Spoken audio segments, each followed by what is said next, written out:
Les frères Gallois. Denis Sauce Piquante. Zéro RR Podcast. Rémi le Guacamole. Les frères Gallois. Salope de Brigitte.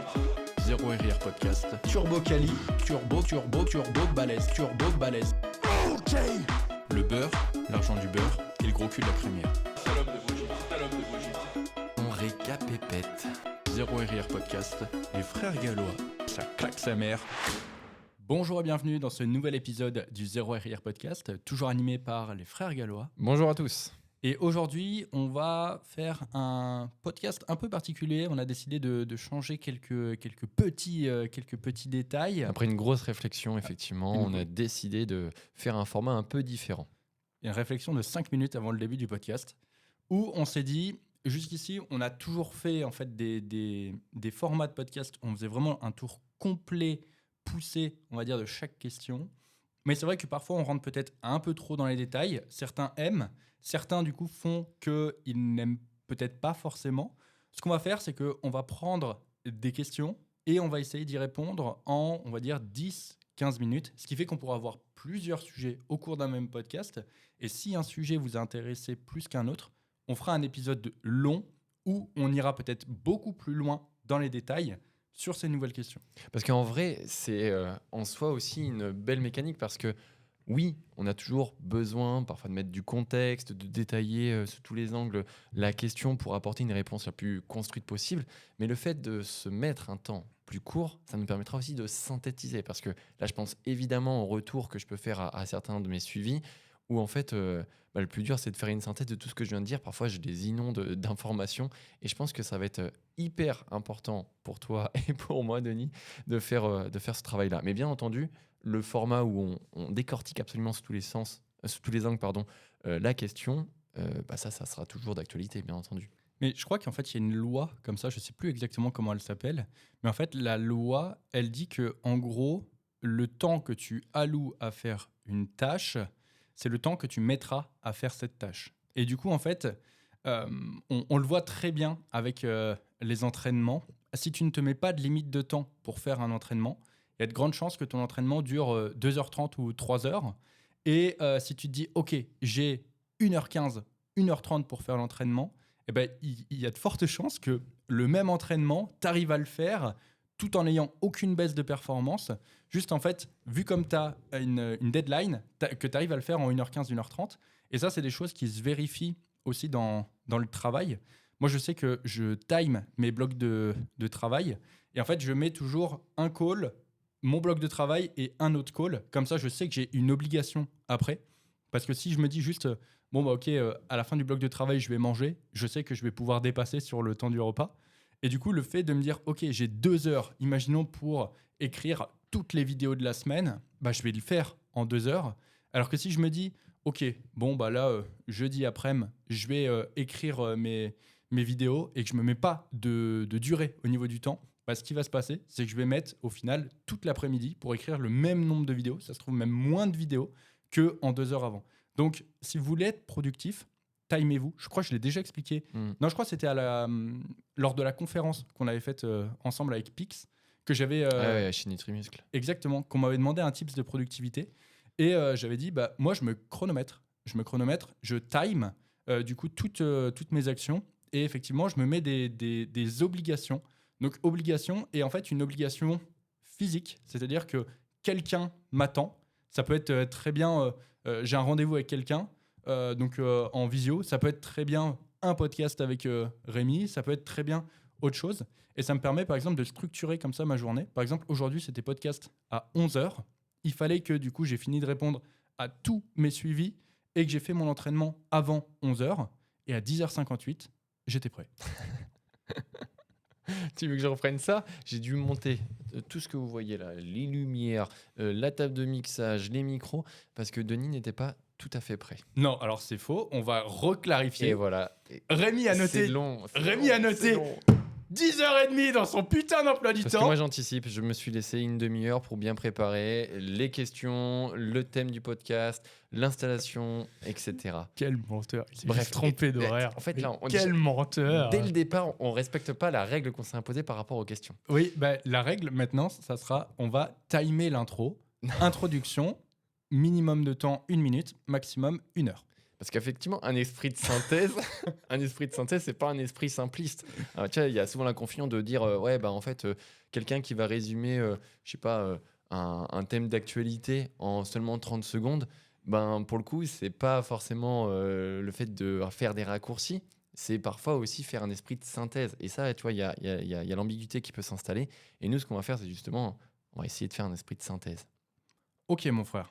Est-ce que tu ne sortirais pas des nouvelles de ton poulailler? Non, j'arrête. Envoie la première question, mon frère. Alors, on a une première question par rapport aux chaussures.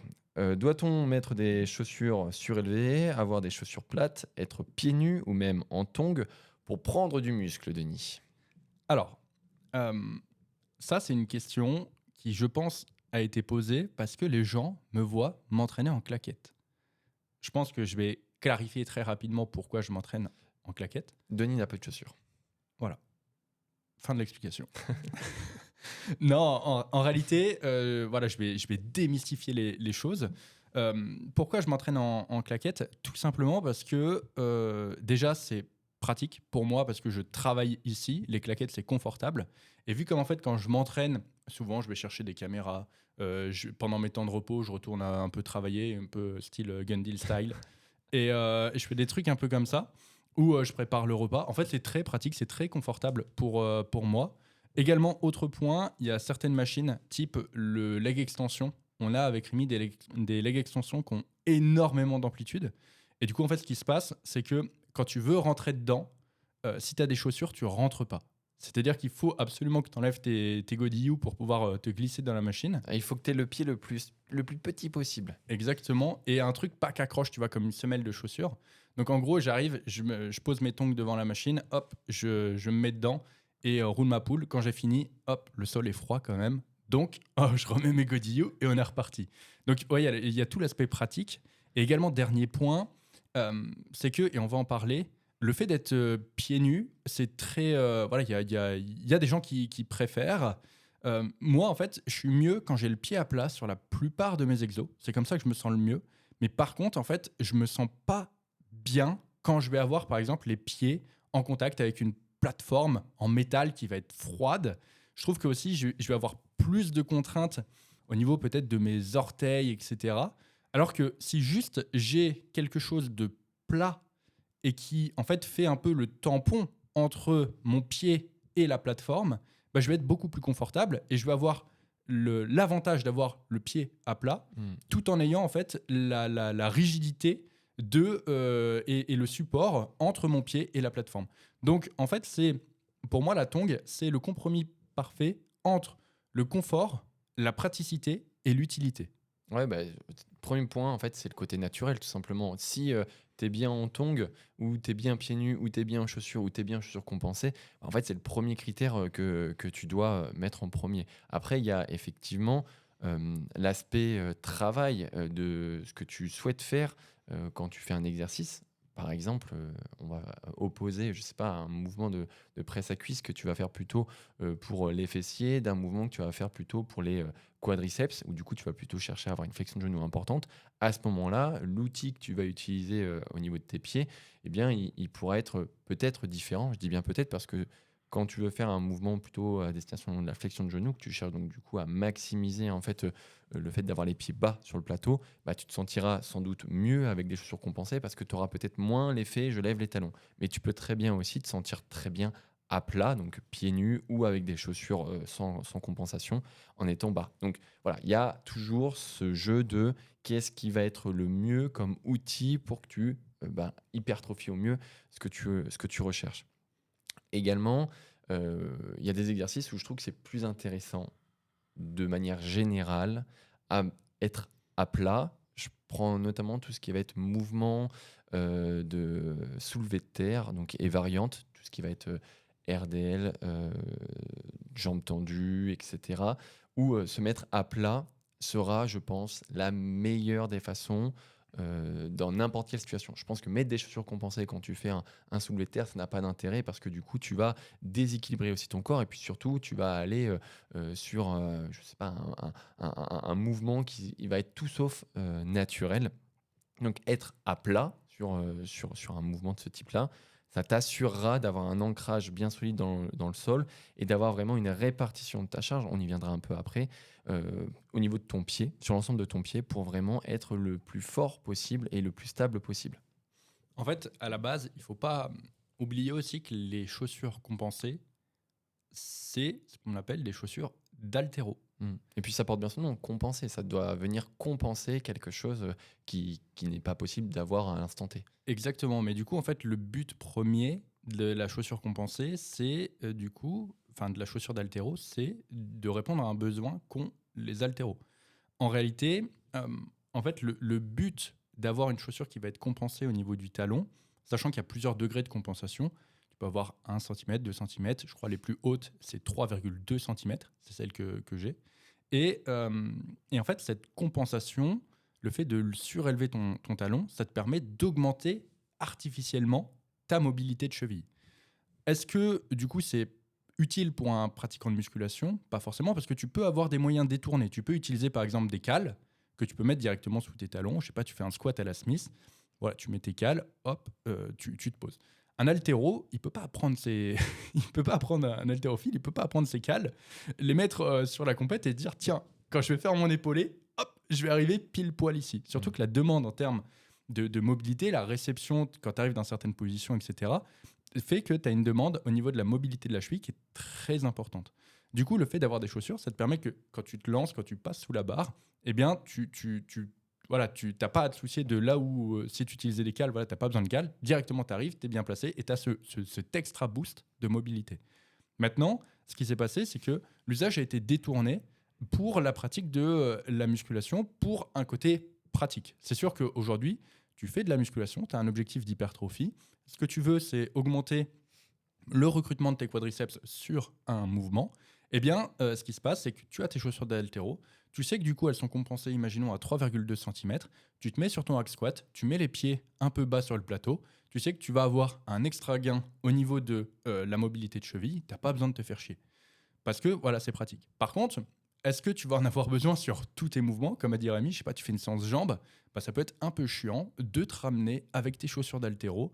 Tu les mets sur ton hack squat, puis après, tu fais ton soulevé de terre. T'enlèves tes chaussures parce que du coup, c'est pas forcément bien. Parce que si tu es compensé à l'arrière sur un soulevé de terre, bah, ça va t'emmener quand même vers l'avant. Et après, du coup, tu dois les remettre parce que je sais pas, tu fais de la presse. Puis après, tu fais du leg extension, mais je sais pas, tu as un leg extension comme nous qui a de l'amplitude. Donc, encore une fois, tu es obligé d'enlever tes chaussures. Voilà. Donc, en fait, ça peut très, très vite être une galère. Ça peut très, très vite surtout te servir que sur, on va dire, un ou deux mouvements maximum par séance. Et le fait d'avoir à les mettre, à les enlever, etc., ça peut être une contrainte, surtout qu'il faut te les trimballer dans ton sac. C'est lourd. Parce que c'est de la semelle. Il y en a qui sont en bois même, mais il y en a qui sont vraiment. Enfin, ça prend de la place, hein, des chaussures. En plus, si tu pues des pieds, tu as le bonus, sac qui pue des pieds. Voilà, c'est plus 10% de malaise quand tu te trimbales et que tu arrives à la salle. Et du coup, tout ça, ça fait que c'est pas forcément la chaussure compensée. Je pense que voilà, il y a une sur-hype. Et si tu vois, tu n'en as pas forcément un besoin, parce que c'est pareil si tu fais, je sais pas, de la force athlétique et que ton mouvement, je sais pas, tu es à dominante de flexion de genou, parce que, imaginons, tu es plus fort comme ça, effectivement, sur la force athlétique, tu peux pas te ramener avec tes cales. Donc à ce moment-là, oui, c'est intéressant pour toi d'utiliser des chaussures compensées. Mais ce que je veux dire par là, c'est que pour moi, la chaussure compensée, elle n'a pas forcément un grand intérêt pour la plupart des gens. Et souvent, c'est quelque chose qui fait beau. Voilà, tu as les chaussures compensées parce que tu as la panoplie avec le singlet SBD, la ceinture SBD, les genouillères SBD, parce que voilà, c'est le truc qui est un peu à la mode. Donc voilà, tu as le full package. Tu sais, tu as comme dirait... je sais plus qui c'est qui avait fait la ref, mais tu sais, tu as le bonus de 7. Tu sais, tu as 4 sur 4. Donc, tu as plus 15 en charisme. Mais c'est pas forcément, on va dire, quelque chose qui est utile pour toi. Et si ton objectif, c'est purement la prise de muscle, parfois juste utiliser des cales, ou même parfois sur une presse ou un hack squat, juste te dire, ok, c'est ok si je lève un peu les talons, parce qu'on s'en fout que tu lèves un peu les talons, parce que si tu lèves un peu les talons, qu'est-ce qui se passe? Tu es stabilisé sur ta machine. C'est pas comme un squat. Si tu lèves les talons sur un squat, oui, tu te pètes la gueule vers l'avant. Si tu lèves les talons sur un hack squat, tu vas pas te péter la gueule vers l'avant. Donc, le besoin est un peu différent en fonction des personnes. Et pour moi, quand tu as un objectif purement de prendre du muscle, les chaussures compensées, auront que très peu d'intérêt. En fait, c'est un outil. Et c'est là, en fait, où il faut bien te dire que ce que tu mets à tes pieds, ça doit être en adéquation avec ta programmation.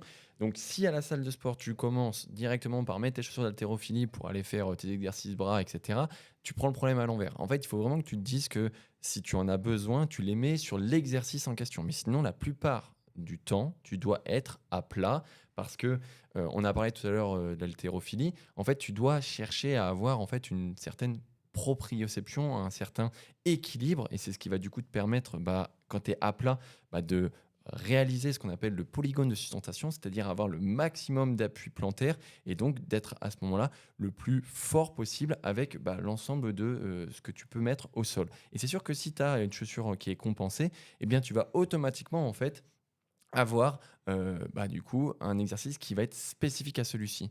Donc voilà, ça c'est important de le résumer comme outil.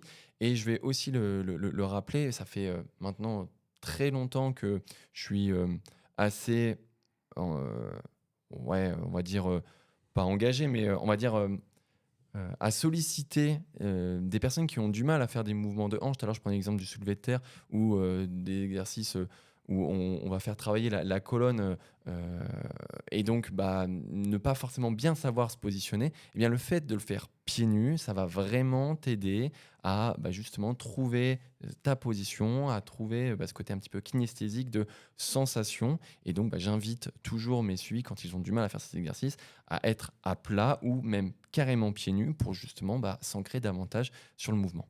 Mm. Et ça, en fait, je ne l'ai pas appris de moi-même, c'est parce que je fais toujours des petits clins d'œil à Pierre. Pierre qui est un très très très bon coach qui est plutôt sur l'aspect réathlétisation sur Limoges et qui du coup m'avait vraiment appris beaucoup de choses par rapport à tous ces éléments dont j'ai parlé. Et on en parlait avec Michael Gundil, que justement, en fait, une bonne chaussure, si vraiment tu veux investir dans une bonne chaussure, en fait, le plus important, ça va être d'avoir un bon maintien au niveau de la cheville plutôt qu'une compensation sous le talon. Parce que c'est limite ça qui est plus important. Et tu verras que les chaussures qui ont un bon maintien au niveau de la cheville, c'est souvent bien moins cher qu'une chaussure qui va être compensée à l'arrière. D'autant plus que vraiment, comme je le disais, si ton objectif est la prise de muscle, tu peux toujours soit utiliser des cales, donc des cales avec des poids, soit tu peux utiliser parfois il y a des plateformes, il y a des salles qui ont des plateformes Réglables. réglables, donc Non, je te parle d'un Ah oui, accessoire. oui, d'un accessoire que tu peux mettre. On en a, nous, au Galway Gym. Et juste, en fait, ça suffit largement pour 99% des gens. Et après, effectivement, si tu es un amoureux du squat, que tu le veux, du coup, un squat avec plus de flexion de genoux, que justement, tu te sens mieux comme ça, à ce moment-là, oui, ça peut être intéressant, mais tu verras que tes chaussures de squat, tu les mettras que sur cet exo. Et après, voilà, il faut vraiment aimer beaucoup un exercice pour acheter un accessoire uniquement pour cet exercice. Ouais, parce que on reprend encore l'exemple du squat. Si tes talons ils se décollent pendant que tu fais ton squat, c'est pas parce que il te faut des chaussures compensées. C'est peut-être parce que justement ton mouvement est à revoir. En gros, peut-être que tout simplement, avant d'accuser ta mobilité ou le fait d'avoir justement une compensation nécessaire pour faire l'exercice, peut-être que tu mets trop lourd. Peut-être que techniquement aussi il y a des choses à revoir. Est-ce que tu ouvres suffisamment tes hanches ou au contraire est-ce que tu les as trop resserrées? Voilà, il y a déjà en fait tout un argumentaire à faire avant de passer à la caisse des chaussures compensées. C'est vrai que bien souvent, c'est la technique qui pose problème. Et je pense qu'on sera dans les délais, je vois au niveau de l'heure, on est pile dans les 15 minutes. C'est pas vrai. Sur la Ça fait question. 15 minutes déjà là, Non, ça fait moins, ça fait 13. Ah oui. Je disais du coup que d'un point de vue de la technique, j'ai l'exemple de Quentin. Donc Quentin qui travaille chez Nutrimuscle, qui du coup sur son squat avait tendance à déjà avoir une faible amplitude sur son squat et en plus de ça avoir une rétroversion très tôt du bassin dans le mouvement et donc en fait son bas du dos s'enroulait tout simplement. Et pendant un tournage, donc il m'a expliqué sa problématique, j'ai regardé son mouvement, je l'ai corrigé, ça a pris littéralement 5 minutes sur juste un problème d'initiation du mouvement. Et maintenant, on se retrouve avec Quentin qui descend full flexion de genou, avec une grande amplitude, un buste extrêmement droit et qui sent beaucoup mieux comme ça, qu'a du coup plus du tout ce problème d'enroulement au niveau du bassin. Et en fait, c'était juste un problème de technique. avant même que ça soit un problème d'accessoire ou autre. Donc parfois, effectivement, tu peux te retrouver à vouloir acheter un accessoire pour potentiellement répondre à une problématique, mais malheureusement, en fait, c'est juste que la problématique que tu as identifiée n'est pas la bonne et l'accessoire en question, les chaussures qu'on pensait ici, ne répondra pas à cette problématique. Ouais, c'est ça en fait, hein. Le premier élément qu'on voit, surtout quand on fait démarrer un suivi à quelqu'un, et que justement il a cette question du «Ah, j'ai l'impression qu'ici, en fait, j'ai mon bassin qui s'enroule, j'arrive pas à tenir mon antéversion au niveau de mon bassin, j'ai les talons qui se décollent, et cetera». À mon avis, il faut que je continue de mettre des petites cales ou que je m'achète complètement des chaussures pour compenser tout ça. Attends, on va déjà revoir le mouvement, on va déjà voir sous différents angles si tu as cette ouverture de hanche, si tu arrives vraiment à faire cette rétroversion, ou justement pas faire cette rétroversion. Et voilà, c'est déjà ces éléments-là que vous devez mettre en avant dans votre justification. Et ça me fait penser qu'on nous a posé la question, est-ce qu'il existera aussi des chaussures de Power Zero RIR Shop, sur le shop? Eh bien, la question, c'est que c'est pas prévu pour justement les raisons qu'on a évoquées. Je pense que c'est un produit qui est très niche. C'est un produit aussi qui va nous demander aussi beaucoup de stock parce que voilà, tout le monde ne va pas mesurer du 44. Donc, ça veut dire avoir des paires qui vont du 36 jusqu'à du 47, j'en sais rien. Et puis voilà, on juge aujourd'hui que ce n'est pas un produit qui nécessite un réel besoin pour les pratiquants. On peut faire un point rapidement sur ça, qui ne rentre pas dans les questions, mais d'un point de vue en fait d'une entreprise, lorsque tu commercialises un produit, tu as plutôt intérêt à avoir le moins de variants possible de ce produit. On prend un exemple, tous nos produits sont déclinés en une seule variante. Il y a juste les cuffs Les microplates aussi, mais et les microplates sur lesquels on a des variants, mais en gros, on va avoir 2 variants. Aujourd'hui, imaginons tu fais du textile. Si tu as un t-shirt en bleu, rouge, gris, noir, blanc, et que tu fais de la taille S à triple XL, je te laisse imaginer le nombre de produits que tu dois avoir en stock, sachant que lorsque tu débutes, donc par exemple, nous, on est encore relativement nouveau dans le milieu de la vente, etc., physique. C'est un truc qu'on n'avait jamais fait à grande échelle avant. En fait, imagine, on fait demain des t-shirts de toutes les couleurs avec toutes les tailles. Ça veut dire que le gym, donc la partie de l'entrepôt qui est réservée au stockage, donc là où il y a tous nos stocks, c'est principalement des t-shirts. Et en plus, t'as pas, vu comme tu es relativement nouveau, tu n'as pas suffisamment de recul pour savoir qui va acheter. Et du coup, en fait, tu es obligé d'avoir des marges beaucoup plus importantes. Donc, qui dit des marges plus importantes dit un t-shirt qui va être beaucoup plus cher, imaginons, ou du coup, eh bien, un coût de fabrication qui va être beaucoup moins cher et donc une qualité qui sera moindre. Donc, c'est toujours très compliqué. Et c'est pour ça qu'avec Rémi, les accessoires, déjà, c'est dans notre ADN, c'est quelque chose qu'on a toujours fait. Et en plus, ça nous correspond plutôt bien parce qu'on a peu de variantes, voire aucune variante sur la plupart de nos produits, ou 2 variantes maximum sur les microplates, etc. Mais du coup, ça fait que d'un point de vue du stock, on a voilà, un seul et même produit. Et du coup, c'est beaucoup plus simple pour nous. Et pour vous dire, donc ça fait 3 mois qu'on est lancé. On peut le dire aussi, je pense, parce que de toute façon, les auditeurs sont les rois. Le shop fonctionne très bien. On est à un minimum de 4 commandes par jour. Donc, on vous remercie pour ça parce que c'est vraiment super. Jamais, 4 commandes par jour, je ne sais pas si vous vous rendez compte. Ouais, là, le mois de novembre est vraiment, vraiment cool. Ouais. À la semaine, ça fait quand même un bon paquet de commandes. Donc, merci pour ça. Et en plus, avec Noël qui va arriver, je pense que voilà, ça va encore d'autant plus augmenter. Et toutes les personnes qui auront du zéro RIR sous le sapin, je pense, seront très, très, très contentes.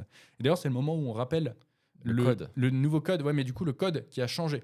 Ah, ok. Parce qu'il faut le changer à chaque Et épisode. ça sera Queen pour les femmes qui nous écoutent. Ok. Donc, on l'appelle Q-U-E-E-N. Ouais. Ok, parce que faites pas de faute. Et donc, le code, encore une fois, est valide à partir de la sortie de ce podcast pendant 7 jours. Et je le répète, c'est le code avec la plus haute réduction, donc 15%. C'est pour ça qu'on ne peut pas le laisser sur une grande période de temps. Et il est réservé vraiment aux auditeurs du podcast qui sont donc les rois, on le répète. Et je sais plus ce que je disais, je me suis perdu dans mes pensées, Rémi. C'était par rapport au stock, hein, je pense que tu faisais référence. Effectivement. Et oui, et du coup, pardon, donc ça se vend très très bien. C'est bon, j'ai retrouvé mon fil de pensée. Donc ça se vend très très bien. Et pour autant, on n'a toujours pas atteint le point d'équilibre. Ah bah non, et puis on l'aura pas tout de suite. C'est-à-dire que entre tout ce qu'on a investi, alors là, putain, on n'est plus dans la question, mais on est désolé. Bah non, mais, Non, mais on, c'est a fini, intéressant. on a fini la question. Je pense que c'est intéressant C'est une parce petite que, transition. parce que je pense qu'il y a beaucoup de personnes aujourd'hui, tu vois, moi quand je parle avec des gens, quand j'étais au salon, il y a beaucoup de personnes qui m'ont dit ouais, moi je rêve de faire une marque de vêtements, je rêve de Ah ouais. faire une marque. Et je pense que ça intéresse vraiment les gens.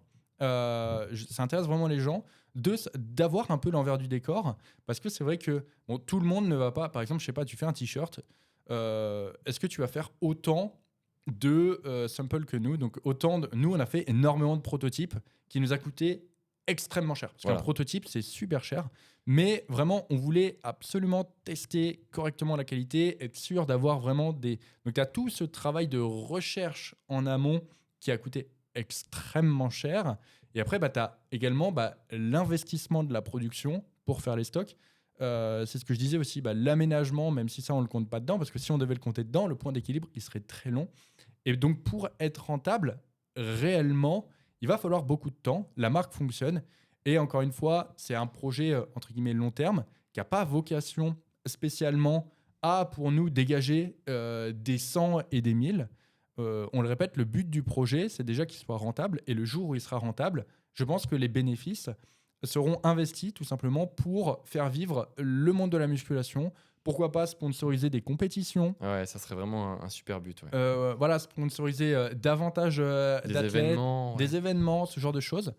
Voilà. Donc c'est plus un projet qui a pour but de fédérer la communauté des gens qui font de la muscu, que ce soit dans le bodybuilding ou juste, comme on le disait, à travers des événements, parce que nous, ça nous permettra de nous déplacer, d'être, je sais pas s'il y a souvent il y a des ouvertures de salles ou des événements, pourquoi pas un salon, être présent sur un salon, avoir un stand, là où on pourrait vous rencontrer, etc. Tout ça, en fait, voilà, c'est à ça que va servir la marque, et même pour nous, pour faire vivre le monde de la musculation. C'est plus ça le but de la marque. Et donc, si aujourd'hui, toi, tu avais pour projet peut-être d'entreprendre là-dedans, de te dire, OK, moi aussi, je veux faire une marque d'accessoires, moi aussi, je veux faire une marque, je sais pas, de vêtements, voilà, il faut prendre en compte tout ça, parce que quand tu vas faire il va te falloir déjà un gros apport, et derrière, tu sais jamais, on va dire, comment ça va trop se vendre, sachant que nous, on est quand même aidé par le fait que on a une visibilité sur les réseaux, on a une communauté qui est créée depuis longtemps, les accessoires, on vous en a parlé plusieurs fois, Et puis etc. on en commercialise depuis finalement maintenant de nombreuses années. En fait, C'est ça. on avait déjà commencé avec des petites productions. Donc on vendait des microplates et des pins. Voilà, on s'est dit, il y a un marché, il y a des gens qui sont intéressés. Et donc, on va maintenant ouvrir un peu plus le shop. Mais c'est vrai que quand on met bout à bout tous les frais, donc les frais d'échantillon, les frais de prototype dont on parlait Denis, plus après, du coup, la création du site internet, la création du produit final, d'avoir un fonds de trésorerie pour du coup investir dans des stocks importants. Plus après, tout ce qui va être frais de transaction, parce que en fait, quand vous pour passer une commande, eh bien, ce que vous payez, ça ne nous revient pas tout cru comme ça dans notre poche. Il y a tout un tas d'intermédiaires. Les frais de transport, les frais bien sûr liés justement à Shopify ou même à des transporteurs qu'on a pris pour justement avoir cette partie-là à ne pas gérer, pour vraiment avoir un système au niveau de l'expédition qui soit opérationnel et sans tracas. Plus après, toute l'intendance, la gestion des étiquettes, la gestion bien sûr du packaging, on n'en parle pas assez, mais voilà, ce qu'il y a dedans, ça a un coût, mais ce qu'il y a autour aussi, eh bien, ça a aussi un intérêt. Donc c'est pour ça que vous avez un beau paquet qui est bien finalisé, parce qu'on voulait vraiment faire un produit joli, mais en même temps aussi qui fasse un peu l'effet genre comme chez Apple. Voilà, tu retrouves ton coffret, tu l'ouvres. Voilà, c'est joli à ouvrir. Donc on a vraiment designé le truc pour que ça soit bon dans tous les côtés, que ça soit du nôtre ou du vôtre. Ouais, puis il y a un élément qui est important aussi, c'est le choix de ta marge. C'est-à-dire qu'aujourd'hui, tu peux choisir de faire une marge plus importante. C'est sûr qu'on pourrait avoir une marge beaucoup plus importante, ce qui fait que chaque produit nous rapporterait beaucoup plus d'argent. Mais encore une fois, si on avait fait ce choix-là, d'avoir une marge plus importante, en fait, juste, ça aurait été à l'encontre de nos valeurs qui étaient de rendre les accessoires accessibles. Et encore une fois, tu vois, les gens vont dire, oui, mais les accessoires sont chers. Ah, mais on n'est pas sur du merch ou on n'est pas sur du dropshipping à la con. C'est-à-dire que nous, on s'occupe absolument de tout. On gère les stocks, on gère les commandes, on les expédie, on gère les mails. Enfin, voilà, c'est-à-dire qu'on ne délègue absolument rien à personne. On veut vraiment jouer sur le côté authentique. C'est parce que c'est comme ça aussi qu'on voit la chose. C'est notre entreprise. Pour le coup, si on le déléguait aussi, les marges seraient beaucoup moins. Oui, c'est ça. Elle serait beaucoup moins importante. Et du coup, en fait, voilà, c'était. De toute façon, les gens trouveront. Dès que tu vendras un truc, ça sera toujours trop cher pour les gens. Mais encore une fois, pour moi, quelqu'un qui trouve que, je sais pas, la log belt est trop chère, c'est quelqu'un qui n'en a pas le besoin. En fait, tout simplement. Donc, soit il n'est pas arrivé à un niveau de pratique où, eh bien, il a ce besoin. C'est-à-dire que, je sais pas, oui, si au leg curl, tu mets 30 kilos, imaginons, et que du coup tu fais 90 kilos de poids de corps, tu vas pas avoir ce problème où tu vas glisser en avant parce que ton propre poids de corps va suffire à te stabiliser. Donc en fait, c'est juste que dans sa pratique, il n'est pas suffisamment avancé pour, par exemple, avoir ce besoin, parce qu'encore une fois, la valeur perçue, elle est par rapport à un besoin. Et si tu n'as pas quelqu'un qui va avoir ce besoin de se stabiliser sur tous les mouvements, je suis pratiquement sûr que la log belt, si elle était plus chère, il l'achèterait quand même. Alors que quelqu'un qui n'en a pas ce besoin, tu pourrais mettre la log belt à 5 €, je suis sûr qu'il ne l'achèterait pas. Donc, encore une fois, c'est toujours la même chose. Tu pourras jamais avoir un produit qui répond à un besoin universel.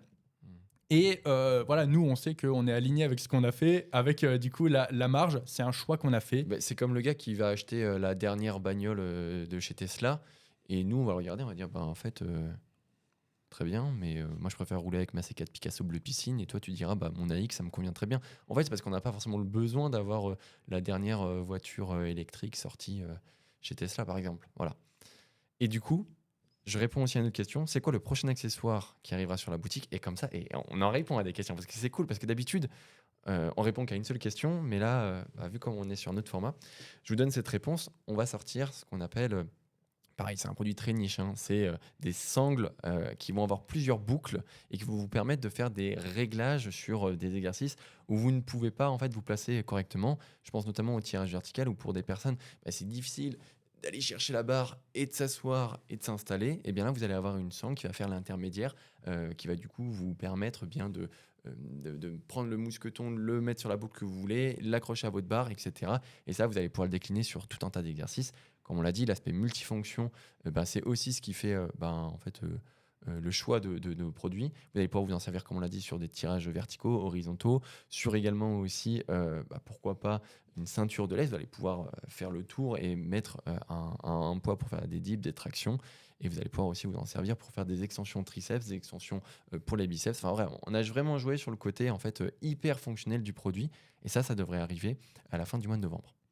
Encore une fois, est-ce que c'est un produit qui va répondre à tous les besoins? Absolument pas. Non. Pas Là, on est sur un produit très, très niche. Pas forcément, mais encore une fois, le jour où tu as ce besoin dans ta pratique, tu sais que tu pourras utiliser l'accessoire. Tout comme on parlait des chaussures d'haltéro tout à l'heure. Si tu es un spécialiste du squat et que tu as besoin de chaussures d'haltéro, tu achèteras très certainement des chaussures d'haltéro parce que ton besoin et du coup la valeur perçue par ce produit fera que tu auras la nécessité d'acheter ce produit. Donc voilà, je pense qu'on a fait le tour. Je pense que c'était intéressant d'avoir cette vision entre guillemets business quand tu veux faire quelque chose, ce côté rentabilité.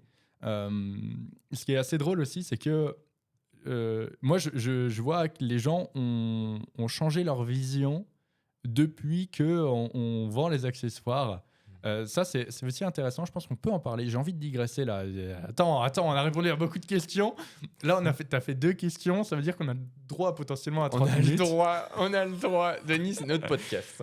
Écoute, là, j'ai ça qui me vient à l'esprit. Je pense que c'est aussi intéressant parce que tu vois, les accessoires, j'en parlais, par exemple, la log belt, j'en parlais déjà avant donc c'est-à-dire que tu remontes sur mon compte, il y a plusieurs vidéos où j'utilise la Logbelt, où j'en parle en disant c'était le prototype, où je dis que c'est super, etc., machin, qu'on est en train d'en faire, qu'un jour on en vendra parce que ça se fait, machin et truc.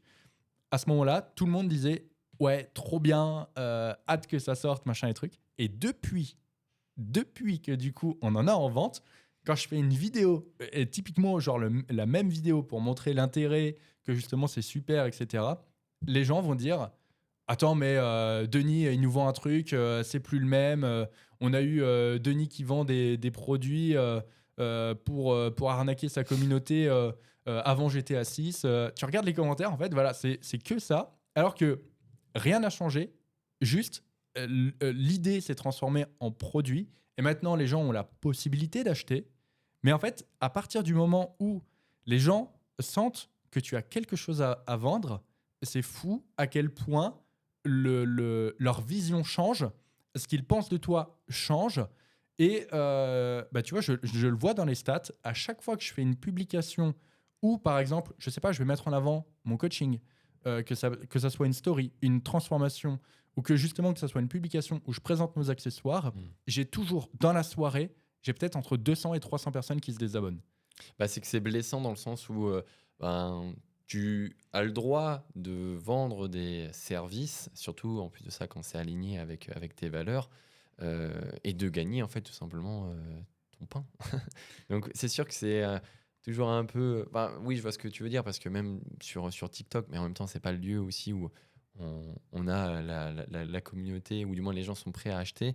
Mais voilà, on a régulièrement des commentaires où voilà, c'était mieux avant, nanani, nanana. Mais parce que les gens, peut-être aussi la mentalité française, je sais pas si c'est bien de dire ça, mais peut-être n'est pas prête à vouloir soutenir des créateurs, soutenir des personnes qui, en fait, sont prêts à donner beaucoup de leur temps, beaucoup de leur énergie et proposer des produits pour répondre à des besoins qui sont dans l'ordre de l'utilité publique. C'est-à-dire que des sangles de tirage, une log belt, enfin voilà, c'est des produits 100% made in gallois, quoi. C'est ça qui est important. C'est que c'est des choses qu'on a fait pour nous à la base et qu'on s'est dit, on va peut-être pas garder ça pour nous, on va aussi le proposer. Bah, c'est surtout que tu vois, il y a cet aspect du est-ce que ta sangle de tirage, tu veux, je sais pas, par exemple, l'acheter à Decathlon, sur Amazon ou, je sais pas, à Fitness Boutique, une sangle de tirage qui sera dans les mêmes prix, qui sera moins bien, ou est-ce que du coup tu veux acheter une sangle de tirage à par exemple un créateur qui justement t'a suivi tout le processus d'évolution, tu sais que c'est un produit qui a été abouti, qui a été conçu par quelqu'un qui s'entraîne, pour quelqu'un qui s'entraîne, tu vois. Et globalement, ça va pas te coûter la même chose. Enfin, il y aura pas de différence de prix. C'est juste que d'un côté, tu sais où va l'argent. Tu sais que effectivement, l'argent, bon, elle va pas aller directement dans ma poche. Il va y avoir plein de trucs qui vont s'enlever, mais effectivement, la finalité, c'est qu'il y a quand même de l'argent qui va aller potentiellement dans ma poche. Bon, comme je dis, c'est pas le but du shop que ça aille du coup dans notre poche. Et surtout que, en fait, cet argent après va être redistribué pour d'autres projets beaucoup plus importants, notamment la gamme de machines, enfin les machines Gallois Fitness. Donc c'est des choses qu'il faut absolument comprendre, dans le sens où nous, on est passionnés, on va toujours réinvestir tout ce qu'on pourra pour vivre bien sûr décemment, mais aussi pour vivre avec ces projets-là en tête. Mais du coup, en fait, je pense que ça gêne les gens de savoir, parce que en gros, tu payes ta sangle à Decathlon. Bon, ça va à Decathlon. Tu te dis, bon, je sais pas, c'est l'argent, ils vont faire ce qu'ils veulent. De toute façon, c'est une grosse entreprise. Mais je pense que ça gêne les gens de se dire, ça va être dans la poche de Denis potentiellement. Et du coup, c'est ça qui les gêne, parce qu'ils sentent que potentiellement, je gagne de l'argent grâce aux achats. Et du coup, ça, voilà, il y a comme le fait que tu réussisses tout simplement dans quelque chose. Et encore une fois, comme on disait, c'est la perception qu'ont les gens. Les gens ont l'impression que tu réussis à partir du moment où tu vends quelque chose. Mais c'est pas parce que tu vends quelque chose que tu vois, t'es parfaitement rentable, hein, c'est ce qu'on expliquait tout à l'heure. Mais en fait, il y a encore cette problématique, hein, et j'en ai parlé plusieurs fois, hein, c'est pas le premier exemple que j'ai, mais je pense que encore une fois, c'est important que tu saches que voilà, dans ton entourage, le jour où tu vas vouloir faire quelque chose, je parlais tout à l'heure des gens qui étaient venus me voir au salon pour me dire qu'ils voulaient lancer par exemple des marques de vêtements, ce genre de choses. En fait, ton entourage et même la perception qu'auront les gens de toi ils se diront, ok, lui, c'est bon, il veut faire son truc, il veut gagner son argent, machin, et ils voudront pas que tu gagnes comme ça de l'argent. Ils voudront pas, en fait, tout simplement que tu fasses quelque chose qui réussisse. Et c'est ce que j'avais expliqué dans plusieurs podcasts. Hein, c'est toujours la théorie du panier de crabe. Je le réexplique parce que du coup, on a toujours de Ouais, nouveaux en même temps, auditeurs. elle est géniale. Elle est géniale. La théorie du panier de crabe, c'est très simple. C'est que si tu prends un panier, donc un panier en osier, dans lequel tu mets des crabes, ce qui va se passer, c'est que les crabes, ils vont vouloir se barrer. Et donc, les crabes, ils vont commencer à escalader. Et dès qu'il y en a un qui sera proche de réussir, tu verras qu'en fait, les autres crabes, ils vont tout faire pour le faire tomber. Donc, le crabe va essayer de monter, les autres vont arriver, paf, ils vont lui mettre des tatanes pour qu'il tombe. Et une fois qu'il sera par terre, voilà, ils vont continuer, ils vont lui marcher dessus. Tiens, reste bien au fond du panier de crabe. En fait, c'est ça, la moralité, c'est que si les autres ne réussissent pas, ils feront tout pour que tu ne réussisses pas. Hmm. Et c'est pour ça que, en fait, les gens qui sont abonnés à moi et qui se désabonnent, tu vois, l'abonnement, c'est une sorte de soutien. Et donc, en fait, ils se disent, OK, Denis, il veut sortir du panier de crabe. Et ben du coup, je me désabonne. Et c'est un peu c'est leur petit coup pour me faire tomber. Encore une fois, moi, je suis un panier de crabe, mec. J'ai les sangles, 0 RIR, j'ai de la magnésie, tu me feras pas tomber. Tu vois, moi, je suis solidement accroché vers le panier en osier. J'ai la tête qui voit la sortie. Tu peux me mettre tous les coups que tu veux. T'inquiète pas. J'ai de la poigne, j'ai du grip. Je rappelle que j'ai eu le record du grip pendant très longtemps. Avant de me faire déglinguer par Aurélien Lejeune. Qui a littéralement pété la machine pour mesurer ta force. Exactement. Mais, je le répète. Donc, en fait, voilà, je trouve ça fou. Et je pense que ça clôture bien l'histoire des mentalités que quelqu'un qui t'aime du jour au lendemain, si tu commences à faire un truc où il a pas envie de te voir réussir. Et en fait, c'est pas forcément toi, hein, c'est peut-être juste il a envie de voir réussir personne. En fait, si toi, tu fais partie des gens du coup qui ont envie de réussir et que lui, il a pas envie de voir les gens réussir, il te mettra un petit coup et ça peut être effectivement un désabonnement ou ça peut être, et ça on l'a vu plein de fois aussi, des gens qui vont parler dans notre dos très très très très fort. Petit pic, on le sait, et ne nous demandez pas de venir dans notre salle. Force en fait à toutes les personnes qui veulent lancer un projet, tu vois, lancer un produit parce que ils en ont vraiment l'envie. Et en fait, si vous avez vraiment envie, vous avez bien réfléchi aussi au marché sur lequel vous voulez vous adresser et que vous sentez qu'il y a vraiment un intérêt, foncez et ne vous occupez pas de tout ce qui va être autour parce que forcément qu'il y aura des personnes qui vont pas forcément voir ça d'un bon œil. Comme on dit, le meilleur moment pour planter un arbre, c'était il y a 10 ans. Et le deuxième meilleur moment pour planter un arbre, c'est maintenant. Ouais. En gros, il n'y a pas de moment idéal pour planter ta graine, quoi. En fait, le plus tôt possible. Voilà. J'espère que j'ai bien mis un taquet aussi à ceux qui parlent dans notre dos. Non, mais puis on s'en fout. Franchement, on s'en fout. Non, c'est drôle. C'est drôle parce que on fait un petit aparté pendant que tu choisis une question. J'explique ça, mais parce qu'en fait, c'est des gens qui vont effectivement parler dans notre dos en très très mal, hein, en très très mal. Et c'est des gens qui vont nous envoyer des messages pour nous dire « Ah, je peux venir m'entraîner dans ta salle, s'il te plaît ?» Non, du coup. Bon, bref. On fait une question un peu nutrition, ça te dit ? Vas-y, je t'en prie. Alors, on nous pose la question du comment la reverse diet peut fonctionner pour perdre du gras si au final on est en surplus calorique. Alors, c'est une question. J'aime pas, on en fait une autre. Vas-y. Pardon. Non, parce qu'en fait, cette question, quand tu la lis, elle est assez étrange. Parce qu'en fait, je pense que la reverse diet est idéalisée comme en fait un moyen de perdre du gras tout en mangeant beaucoup de calories. Sauf qu'en fait, on en oublie aussi tout un tas d'éléments qui font qu'on comprend ce qu'est la définition de la reverse diet. Il faut bien définir dans la question, je vais la relire quand même pour que tout le monde l'ait bien en tête, parce que moi, il m'a fallu 2 fois pour la comprendre. Comment ta reverse diet peut fonctionner pour perdre du gras si au final on est en surplus calorique. Là, en fait, tu as plusieurs paramètres. C'est que on te mélange tes calories et on te mélange cette fameuse reverse diet. La règle, en fait, de base, c'est de bien comprendre que tu as plusieurs éléments. Le déficit pour perdre du poids, le surplus calorique pour prendre du poids, et que, en fait, ta reverse diet n'est qu'un élément qui est censé organiser tes calories, donc par rapport à un état calorique, dans ce schéma-là. Donc en gros, il ne faut pas l'imaginer comme quelque chose qui peut s'asseoir à côté du déficit ou du surplus calorique. Ce n'est pas un pilier à part entière. Denis, Pardon, j'ai cru que tu n'avais pas fini. Non, mais je peux continuer encore, mais je sais que... Bah, en fait, la reverse diet, aujourd'hui, elle est mise en avant comme la solution magique. En gros, voilà comment on te le présente. On te dit, mec, tu vas manger plus et tu vas perdre du gras. Voilà comment la reverse diet est mise en avant. Et en réalité, il est vrai que dans certains cas, ça va fonctionner. Pourquoi ? Parce que moi, je l'ai vu, je l'ai expérimenté avec des personnes avec lesquelles j'ai débuté un coaching. C'est très simple. Les gens vont être très, très, très, très bas en calories. Parfois, il y en a, ils vont être à 800, 1200 kilocalories, etc.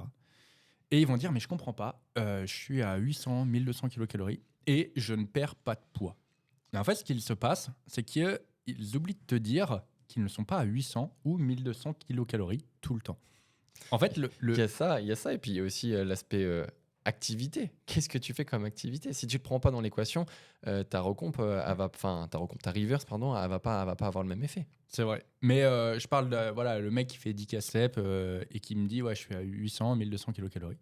C'est des choses qui arrivent. Et en fait, on commence un coaching. Et tu sais, je lui dis, écoute, pour moi, t'es trop bas en calories. On va effectivement remonter. Alors bien sûr, parfois, il y en a qui ont peur de remonter, etc. Mais en fait, ce qui se passe, c'est que ces gens-là, parfois, je vais les mettre à 2000 kilocalories, puis on va progressivement augmenter les calories en fonction de l'objectif, etc. Et à 2000 kilocalories, ils vont dire, mais putain, je perds du poids. Mais qu'est-ce qui se passe ? En fait, c'est juste qu'à 800 ou 1200 kilocalories, ils ont tellement de frustration, ils ont tellement d'extrêmes, qu'en fait, ils vont compenser. Parce que c'est très contraignant, c'est très compliqué de suivre une diète à 800 ou 1200 kilocalories. Et en fait, ils vont compenser en mangeant plus à certains événements. Et en gros, la moyenne à ta semaine, elle va être, oui, certes, je prends l'exemple, c'est pas l'exemple typique, mais c'est pour que ça soit plus simple à comprendre. Genre du lundi au vendredi, tu es à 1200 kilocalories et le week-end, tu es à 5000 kilocalories. Et ça, c'est quelque chose qui est très, qui se vérifie très facilement. Un exemple pour que vous visualisez et que du coup vous connaissez, Margot, par exemple, qui a fait plusieurs vidéos sur ma chaîne, quand je l'ai connue, c'était ça. C'était Margot, c'était full salade, machin et trucs, très peu de calories, salade tomate, filet de poulet, même pas d'huile et tout. Et du skyr.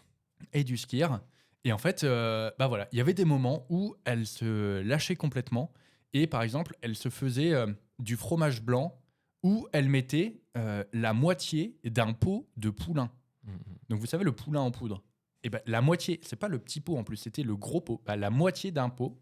Parce que, et là, paf, elle se faisait ça, elle disait ouais, mais c'est mon plaisir de la semaine que j'aime bien faire une fois que j'ai été courir. Parce qu'en plus, niveau dépenses énergétiques, elle était super haute. Elle faisait au minimum 15 casse-steps, plus elle faisait 3 séances où elle allait courir dans la semaine.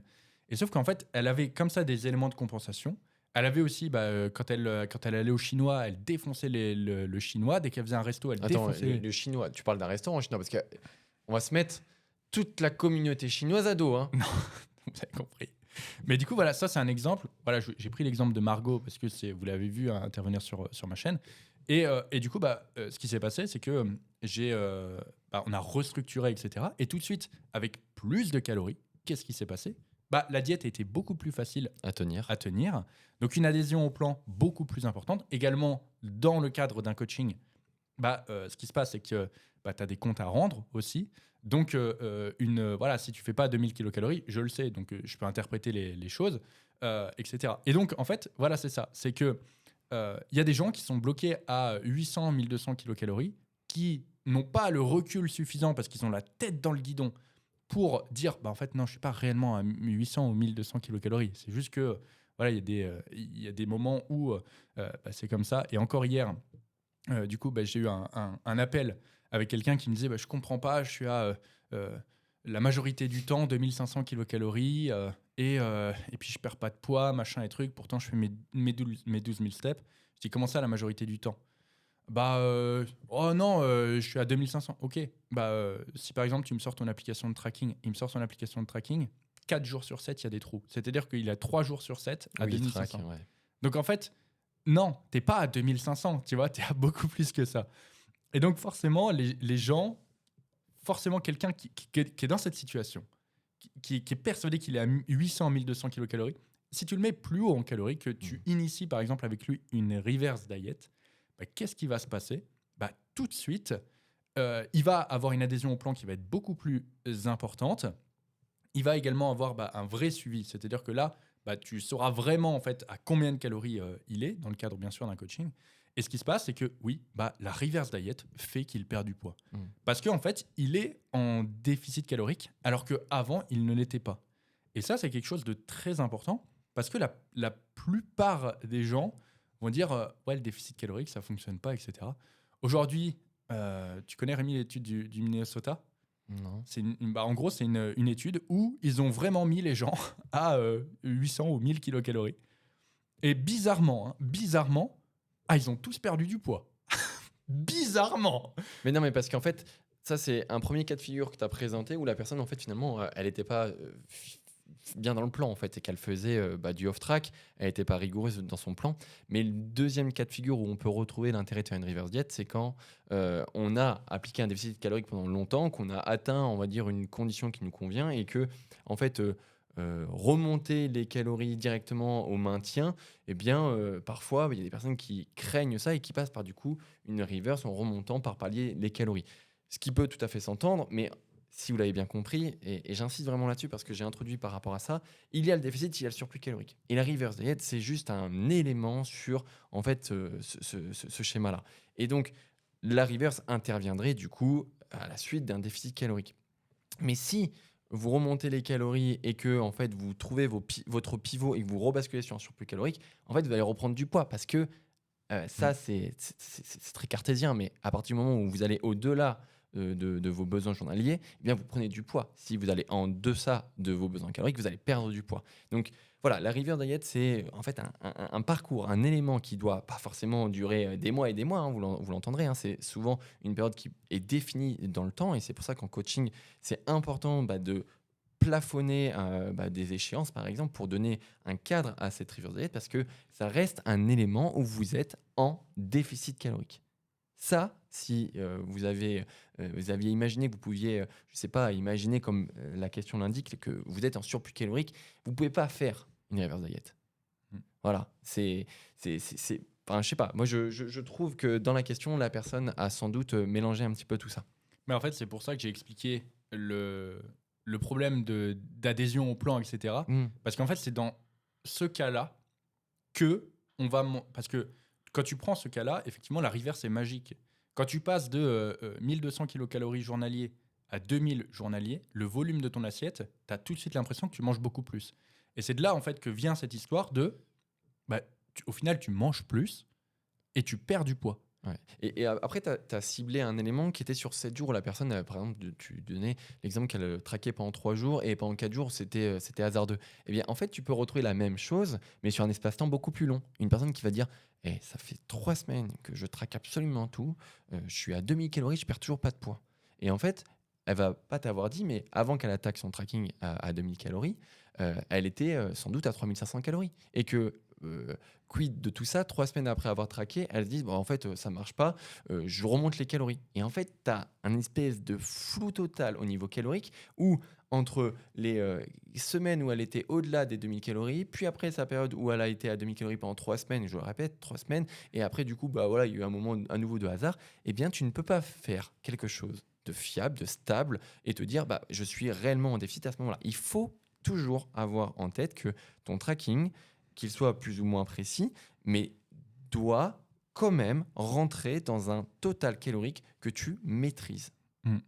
Et rappelons-le, mais la reverse, c'est ce qui fait la transition entre un déficit et la maintenance. Donc, par définition, tu es toujours en déficit. C'est pour ça que... Oui, j'ai dit, c'est un moment de déficit. Mais du coup, en fait, oui, tu peux continuer du coup à perdre du poids parce que tu es toujours en déficit calorique. Et les gens disent souvent... c'est magique. Déjà, il faut savoir que tout le monde n'a pas besoin de faire une reverse. On peut aussi directement remonter à la maintenance. Exactement, ouais. Et également, en fait, souvent, ce qui se passe, c'est que vu comme tu augmentes les calories, tu augmentes les calories, principalement en général des carbs, en fait, tu as le physique déjà, tu as les assiettes qui gonflent. tu as le physique qui se remplit avec les carbs et tu continues de perdre du poids parce que tu es toujours en déficit calorique. Donc effectivement, c'est entre guillemets la solution idéale. Souvent aussi, ce qui se passe, c'est que... Mais éphémère. Éphémère, exactement. Et souvent aussi, ce qui se passe, c'est que, en fait, les calories, il faut comprendre que les calories, c'est comme le gruyère. Vous connaissez le gruyère, c'est le gruyère, nouvelle théorie. Allez, vas-y. La théorie du gruyère et des calories. La théorie du gruyère et des calories, c'est celle qui dit que, en fait, plus tu manges de gruyère, plus il y a de trous. Et en fait, les calories, c'est ça. Parce qu'en fait, plus tu vas consommer de calories, plus tu vas utiliser d'énergie pour assimiler tes calories. Ce qu'on appelle l'effet thermique des aliments. Ce qui se passe, c'est que à 1000 kilocalories, l'énergie que tu utiliseras pour assimiler tes nutriments sera beaucoup plus faible qu'à 3000 calories. Donc en fait, plus tu manges de calories, moins tu manges de calories. Et c'est comme le gruyère, plus tu manges de gruyère, moins tu manges de gruyère, parce que plus il y a de trous, en fait. C'est le même principe. Et donc parfois, ce qui se passe, c'est que quand tu es dans ta reverse, vu comme tu manges et que tu as ton effet thermique des aliments qui augmente, bien sûr, ça dépend de l'augmentation, et qu'en plus de ça, il y a une autre chose qui se passe, c'est que bien souvent, quand tu as plus de calories, tu as plus d'énergie disponible. Donc en fait, qu'est-ce qui se passe? Tu vas bouges naturellement dépenser plus. Ouais. tu bouges plus, tu bouges dans tous les sens. Ta dépense énergétique involontaire augmente. Et je te parle pas des steps. Je te parle de la vraie dépense énergétique involontaire, parce que STP, ça fait partie de la dépense énergétique volontaire. Si tu t'obliges à faire 10 steps chaque jour, ça fait partie de la dépense énergétique volontaire. Obligation volontaire. Ouais. Donc, qu'est-ce que c'est la dépense énergétique involontaire? C'est tout simplement tous les mouvements que tu vas faire. C'est le fait de rester debout plutôt que rester assis. Et quand tu fais une reverse, souvent c'est ça qui se passe. En fait, tu as aussi une augmentation. Et donc, en fait, quand tu fais ta reverse, c'est ça, c'est la théorie du gruyère. Plus tu vas manger, plus, entre guillemets, tu vas dépenser d'énergie. Que ce soit via la dépense énergétique involontaire ou soit via l'effet thermique des aliments. Également, si tu as plus d'énergie à l'entraînement, qu'est-ce qui se passe aussi? Tu vas utiliser légèrement plus d'énergie dans tes séances d'entraînement. Tout ça va faire que, oui, tu vas avoir cette sensation de OK, tu es peut-être à 2000 kilocalories en déficit. Et puis, en fait, ta nouvelle maintenance, et c'est souvent dans ce cadre-là qu'on fait une reverse, c'est quand on ne sait pas où se situe la nouvelle maintenance. Par exemple, tu as perdu 40 kilos. Je prends l'exemple de Camille. Camille, on a perdu 37 kilos. Évidemment qu'on a fait une reverse parce que du coup, entre le point de départ du déficit et le point d'arrivée du déficit, qu'est-ce qui s'est passé? La maintenance, elle a quand même vachement bougé. Bien sûr. Tu perds 40 kilos, c'est plus la même, tu vois. Donc, forcément, on a fait une reverse pour trouver à nouveau cette nouvelle maintenance.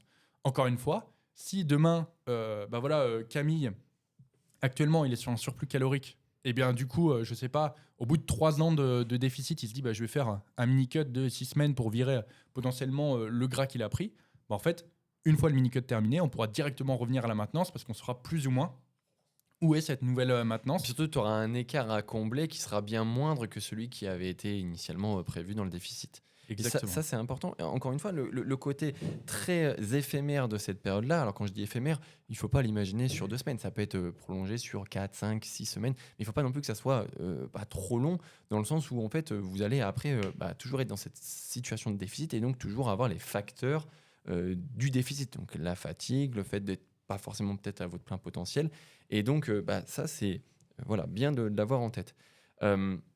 Je voulais reprendre par rapport à cet aspect de reverse aussi, que l'écart que vous allez combler pour retrouver votre maintenance, il va être plus ou moins important, sachant que la maintenance, c'est un équilibre minime. Tout à l'heure, je présentais le déficit, le surplus. Le maintien, ça tient sur un mouchoir de poche. C'est tout petit. Donc, c'est-à-dire que vous pouvez osciller d'un côté comme de l'autre par rapport au déficit et à votre surplus. Donc, l'idéal quand vous faites une reverse, c'est de vous rapprocher et de trouver avec plus ou moins de précision ce point de bascule vers le surplus calorique. Sachant qu'encore une fois, le point de bascule vers le surplus calorique, il aura forcément bougé par rapport à tout ce qui aura été mis en place, par rapport à votre activité, par rapport effectivement à des réactions métaboliques, par rapport à la thermogénèse des aliments, même si tout ça, c'est des éléments qui sont minimes. Ce qui compte toujours, c'est votre déficit calorique par rapport du coup à votre dépense. Oui, et puis il faut aussi bien comprendre quelque chose, c'est que la maintenance, c'est un point qui bouge d'un jour à l'autre. Et donc c'est pour ça qu'on essaye d'avoir les données les plus uniformes possibles.